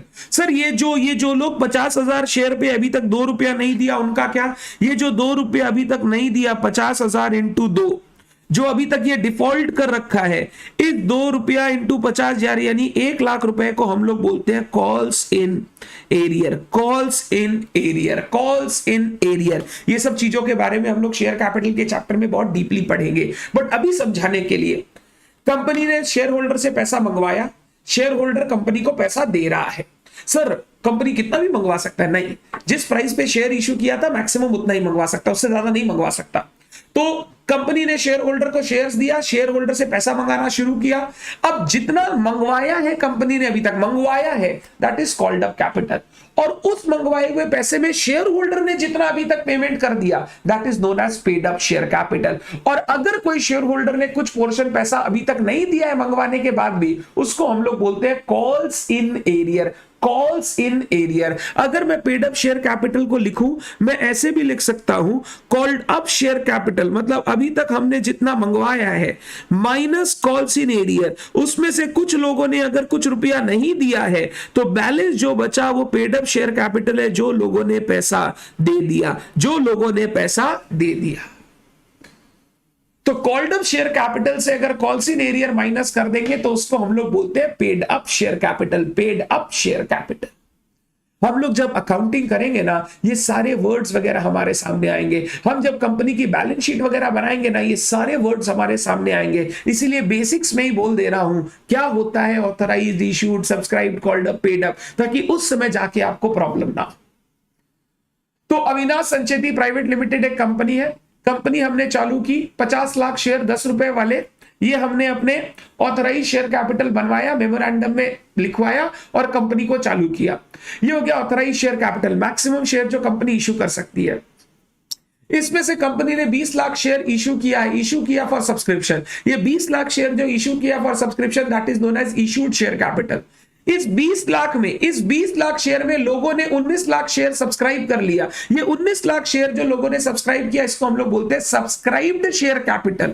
Subscribe करने के बाद कंपनी पैसा मंगवाती है लोगों से, जो वो शेयर पे कंपनी को पैसा लेना है, इश्यू प्राइस, वो पैसा कंपनी धीरे धीरे शेयर होल्डर से मंगवाती है। जो पैसा कंपनी ने शेयर होल्डर से मंगवाया, that is known as subscribed share capital, sorry called up share capital. तो लोगों ने शेयर सब्सक्राइब किया, सब्सक्राइब शेयर कैपिटल, कंपनी अब धीरे धीरे उनसे पैसा मंगवा रहा है, that is known as called up share capital. और उस कॉल्ड अप शेयर कैपिटल में जितना अभी तक लोगों ने पैसा दे दिया, that is known as paid up share capital, that is known as paid up share capital.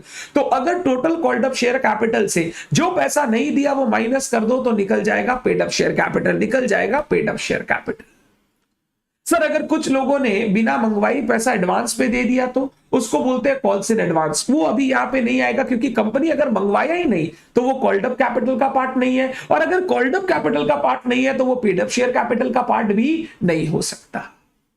हमेशा ध्यान रखना, कोई भी सेकेंड लेयर, नेक्स्ट लेयर अपनी प्राइमरी पहली वाली लेयर से ज्यादा नहीं हो सकता, इक्वल हो सकता है, ज्यादा नहीं हो सकता। यानी the issued share capital can not exceed authorised capital.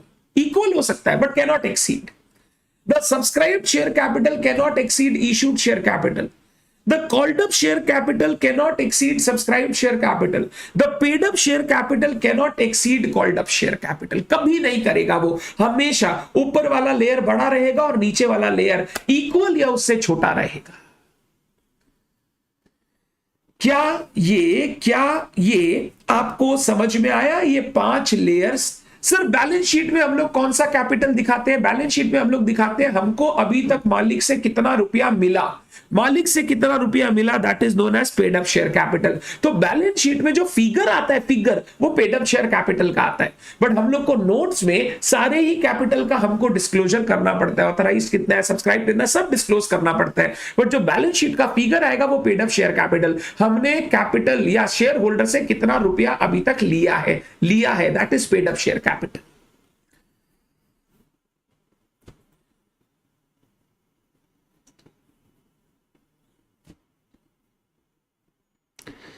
Sir एक बार ऑथराइज शेयर कैपिटल वापस बोल दो। कंपनी को रजिस्ट्रार ऑफ कंपनीज आरओसी को बताना पड़ता है कि उसका मैक्सिमम कैपिटल क्या होगा।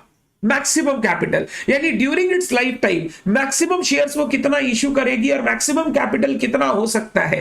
That maximum capital is known as authorised capital. Authorised capital, तुम ऑथराइज्ड हो इतना शेयर इश्यू करने के लिए, इससे ज्यादा शेयर तुम कभी इश्यू मत करना। करना है पहले मेरे को बताना, अपनी कैपिटल बढ़ाना, उसके बाद ही तुम शेयर इश्यू कर सकते हो। सर जो आईपीओ आता है वो क्या होता है? वो भी शेयर इश्यू ही होता है। कंपनी ऑफर करती है फॉर सब्सक्रिप्शन, तो जो शेयर कंपनी ने ऑफर किया वो इश्यूड शेयर कैपिटल, फिर जितना लोगों ने सब्सक्राइब किया वो subscribe share capital.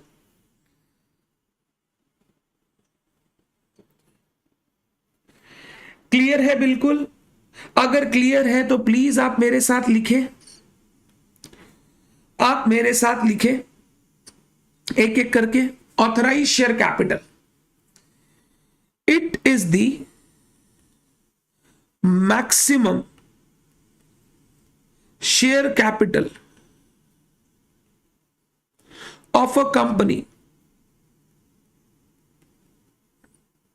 with which a company is registered. Company is registered. Full stop. A company cannot issue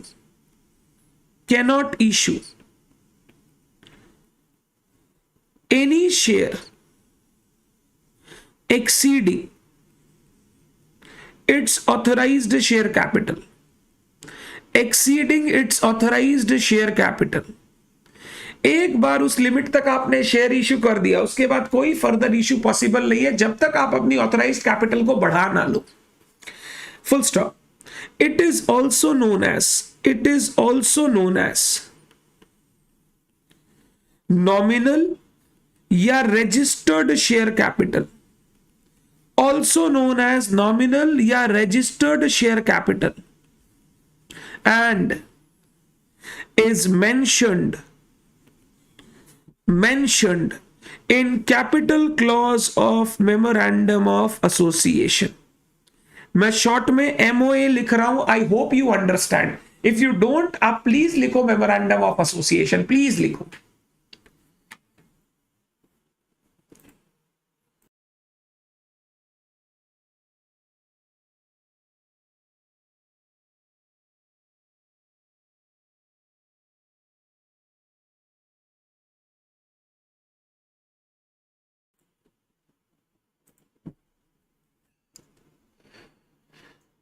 आगे, issued share capital, it refers to the number of shares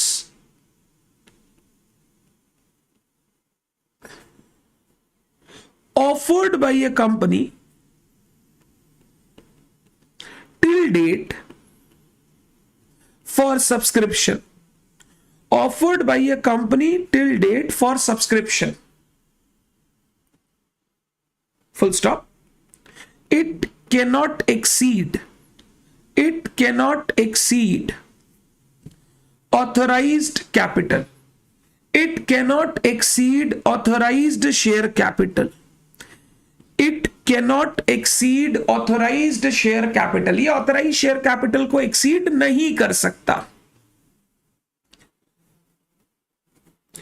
Subscribed capital, it refers to the number of shares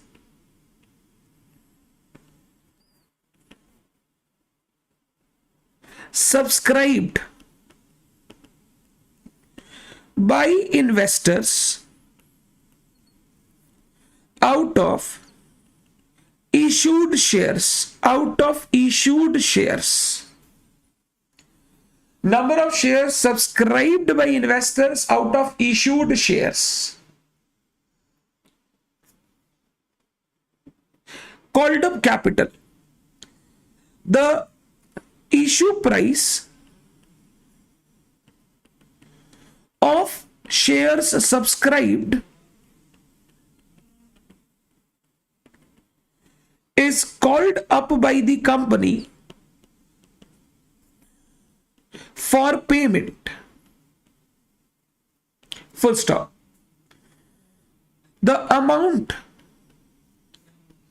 that has been called up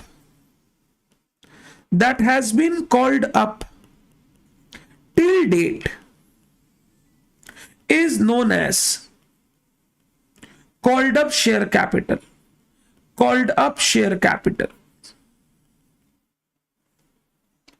The amount that has been called up till date is known as called up share capital. Full stop. लोगों ने share subscribe किया, अब हम लोगों से पैसा लेंगे जो शेयर सब्सक्राइब किया उसका.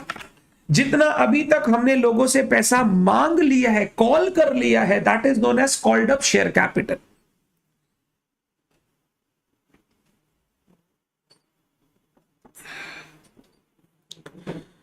The amount called up on subscribed shares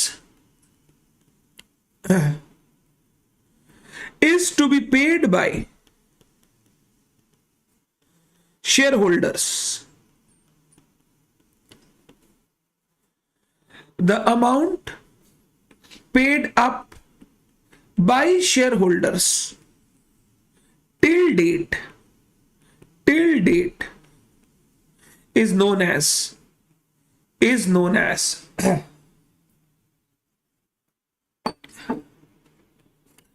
paid up share capital. Is known as paid up share capital. The capital shown in balance sheet of company is paid up share capital. PUSC, paid up share capital. Paid up share capital is equal to called up share capital, जितना मंगवाया minus अगर कुछ पैसा उन्होंने अभी तक नहीं दिया कॉल्स इन एरियर, एरियर मतलब नहीं दिया। मान लो हमने 8 रुपया करके मंगवाया तो कॉल्ड अप शेयर कैपिटल 8 रुपया। एक शेयर होल्डर है जिसने अभी तक सिर्फ 5 रुपया दिया है तो पेड अप हो गया 5 रुपया।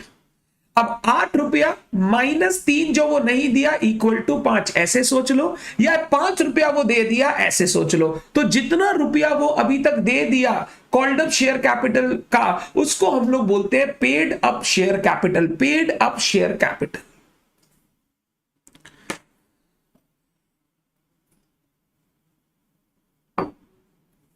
आराम से लिख लो।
Done done done done.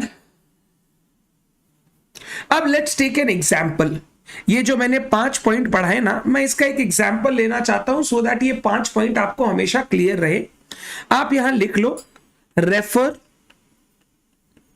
Example in copy, और ये एग्जाम्पल आप मेरे साथ कॉपी में लिखेंगे। Example layers of share capital,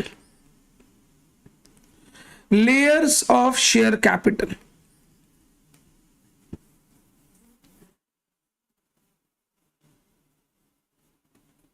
layers of share capital।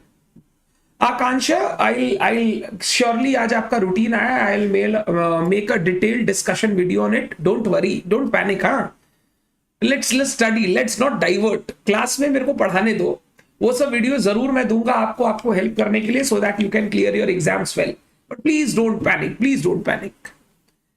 Example KP private limited, ये कंपनी है, बहुत ही फेमस कंपनी है केपी प्राइवेट लिमिटेड। खोलो पहनो प्राइवेट लिमिटेड, रेडीमेड गारमेंट्स में डील करती है। KP private limited is incorporated with a maximum capital of rupees 10 crores divided into 1 crore equity shares of rupees 10 each. 1 crore equity shares of rupees 10 each. Full stop. It offered 70 lakh shares to public for subscription.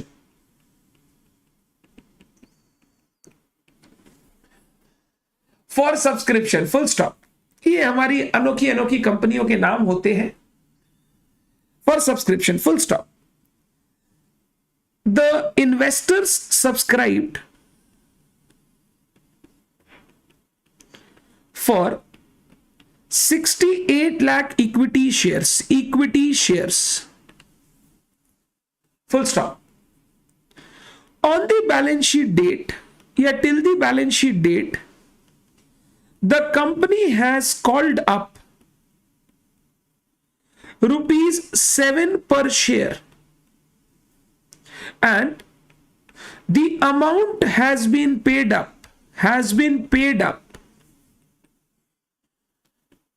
by all shareholders except Mr. Tapori, who didn't pay rupees 3 per share on 10,000 shares held by him. Who didn't pay rupees 3 per share on 10,000 shares held by him. Show computation of share capital required for notes to accounts. Show computation of share capital required for notes to accounts. मैंने ये question लिख दिया।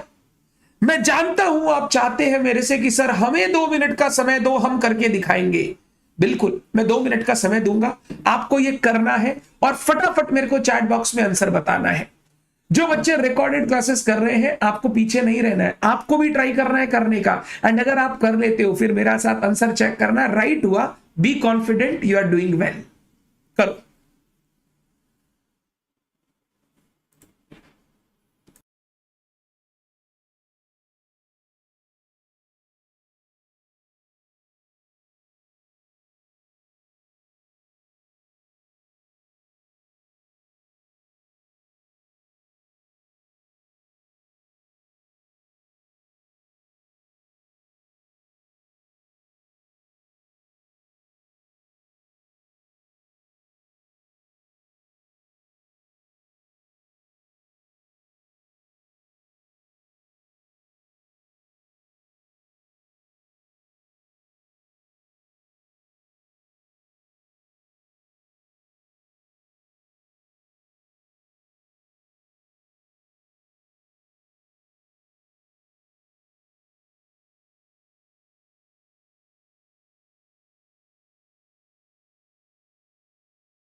दो minute हो गए खत्म आपके। Sir क्या बोल रहे, इतना जल्दी आप आ गए वापस? Yes, 2 minutes complete. मेरे को आंसर मिल रहा है authorised capital 10 crore. You are correct, बिल्कुल करेक्ट, बिल्कुल करेक्ट। तो नेक्स्ट में चलो। Answer particulars amount, equity share capital, equity share capital, सारी बात इसकी हो रही है। सबसे पहले मैं गया ऑथराइज्ड कैपिटल के पास, ऑथराइज्ड ऐसे लिखना चाहिए, 1 crore shares of ₹10 each, ₹10 crore, done, authorised complete. Issued capital बच्चे बोल रहे हैं sir 70 lakh shares of ₹10, 7 crore, बिल्कुल सही। इसमें से कंपनी ने ऑफर किया है 70 lakh shares for subscription of ₹10 each, ₹7 crore. Number C, subscribed. अब इस 70 लाख में 68 लाख शेयर्स अभी तक सब्सक्राइब हुए हैं ऑफ ₹10 ईच, 6.8 करोड़, 6.8 करोड़। ये तीनों कैपिटल का अमाउंट आता है फेस वैल्यू पर। कितना मंगवाया नहीं मंगवाया उससे इनको कोई फर्क नहीं पड़ता, ये तो बता रहे हैं कि इतने इतने शेयर्स 10 रुपए वाले हमने दे रखे हैं। ये हमेशा फेस वैल्यू पर आएंगे, हमेशा फेस वैल्यू पर, हमेशा फेस वैल्यू पर। अब इसके बाद कॉल्ड अप कैपिटल, 68 लाख लोगों ने शेयर सब्सक्राइब कर लिए। क्या हमने पूरा 10 रुपया मंगवा लिया? नहीं सर, हमने अभी तक हर शेयर पे ना 7 रुपया ही मंगवाया है, 7 रुपीज ही मंगवाया है।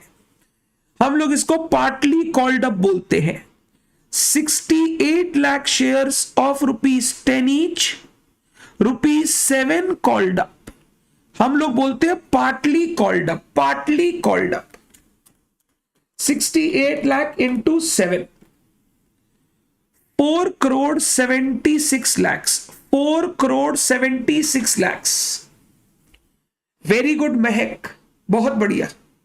वेरी गुड आकांक्षा, बहुत बढ़िया। और आई होप जो बच्चे रिकॉर्डेड कर रहे हैं वो भी इसी तरीके से करेक्ट आंसर्स दे रहे होंगे। कीप योर स्पिरिट हाई बेटा, बहुत जरूरी है। अगर आप पढ़ते रहेंगे, करते रहेंगे तो ही आप सीख पाएंगे। अब क्या ये सारा का सारा पैसा लोगों ने दे दिया? नहीं सर, एक आदमी है सर ऐसा, मिस्टर टपोरी, जिसने अपने 10,000 शेयर के ऊपर 3 रुपए अभी तक नहीं दिए, नहीं दिए, 7 रुपए में 3 रुपए अभी तक नहीं दिया है। ओके, अगर इस कॉल्ड अप कैपिटल से मैं कॉल्स इन एरियर माइनस कर देता हूं, calls in arrear 10,000 shares into ₹3, 30,000 rupees. तो अब जो बचा इसको हम लोग बोलते हैं पेड अप शेयर कैपिटल, इसको हम लोग बोलते हैं paid up share capital. 4 crore 75 lakh 70,000, 4 crore 75 lakh 70,000। Wonderful महक, वंडरफुल राही, वंडरफुल, बहुत बढ़िया। हमने 4 करोड़ 76 लाख रुपए अभी तक मंगवा रखे हैं, बट 30,000 रुपया मिस्टर टपोरी ने अभी तक नहीं दिया। तो टोटल कितने रुपए कंपनी के पास आ चुके हैं? कंपनी के पास आ चुके हैं 4 crore 75 lakh 70,000 rupees. This is known as the paid up share capital, paid up share capital. तो इस बात से एक छोटी सी बात सिर्फ लिख रहा हूं, capital always accounted for using face value, face values। Capital की अकाउंटिंग हमेशा फेस वैल्यू के ऊपर ही चलेगी, फेस वैल्यू के पोर्शन पे ही चलेगी। सर मान लीजिए ये 10 का शेयर कंपनी 100 रुपए पर इश्यू करती तो कैपिटल यही होता। जो एक्स्ट्रा 90 रुपया है उसको बाद में बात करेंगे, हम लोग उसको बोलते हैं सिक्योरिटीज प्रीमियम, उस पर अभी नहीं। अभी मैं कैपिटल की चर्चा कर रहा हूं। कैपिटल हमेशा फेस वैल्यू का पोर्शन ही रहेगा। वेरी गुड प्रिया, वेरी गुड विवेक, वेरी गुड सिमरन, वेरी गुड सचिन, बहुत बढ़िया, उम्दा performance. Is it clear all of you? क्या सारे बच्चे को मेरा ये डिस्कशन क्लियर है? क्या सारे बच्चों को मेरा ये डिस्कशन क्लियर है, जिसको मैं बोलता हूं layers of share capital? Layers of share capital आप लिखना चाहते हो लिख लो।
Done done done done.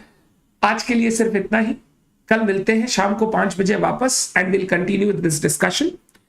Basics में शेयर्स मैंने आपके साथ डिस्कस कर लिया, डिबेंचर्स डिस्कस करूंगा and then will move on to our first chapter, issue and forfeiture of shares. Done. आज के लिए सिर्फ इतना ही। Thanks for tuning in everyone. मिलते हैं नेक्स्ट क्लास। Bye bye.